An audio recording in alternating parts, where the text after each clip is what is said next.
Hi children, మీకు ఒక story చెప్తాను వినండి. హార్ట్, బ్లడ్ వెజల్స్ అని ఇద్దరు ఫ్రెండ్స్ ఉండేవాళ్ళు. వాళ్ళిద్దరు మంచి ఫ్రెండ్స్. అయితే హార్ట్ ఎప్పుడు వర్క్ చేస్తూనే ఉండేది. బ్లడ్ వెజల్స్ తనకి హెల్ప్ చేస్తూ ఉండేది.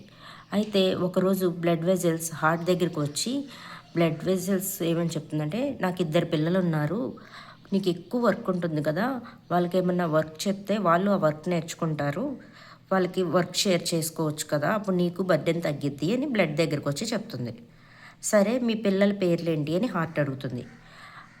బ్లడ్ వెజల్స్, మా పెద్ద అబ్బాయి పేరు ఆర్టరీస్, తను చాలా థిక్గా ఉంటాడు, థిక్ వాల్స్తో అని చెప్తుంది. మా చిన్న అబ్బాయి పేరు వెయిన్స్, తను కొంచెం థిన్గా ఉంటాడు అని చెప్తుంది. అప్పుడు హార్ట్ అంటుంది, సరే, మీ పెద్ద అబ్బాయి ఆర్టరీస్ థిక్గా ఉంటాడు కాబట్టి నా దగ్గర ఆక్సిజన్ రిచ్ బ్లడ్ ఉంటుంది, ఆ ఆక్సిజన్ రిచ్ బ్లడ్ని నా దగ్గర నుండి మిగిలిన బాడీ పార్ట్స్లో ఉండే మన ఫ్రెండ్స్ అందరికీ సప్లై చేయడం మీ ఆర్టరీస్ డ్యూటీ అని చెప్తుంది.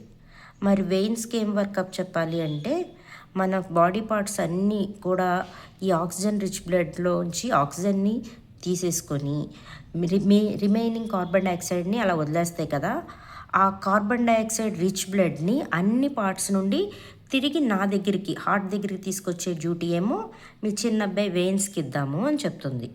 సో మీకు అర్థమైంది కదా, బ్లడ్ని హార్ట్ నుంచి ఆక్సిజన్ రిచ్ బ్లడ్ని మిగిలిన బాడీ పార్ట్స్ అన్నిటికీ అందించేది ఆర్టరీస్, అన్ని బాడీ పార్ట్స్ నుంచి కార్బన్ డైఆక్సైడ్ రిచ్ బ్లడ్ని తీసుకొచ్చేది వెయిన్స్. ఓకేనా?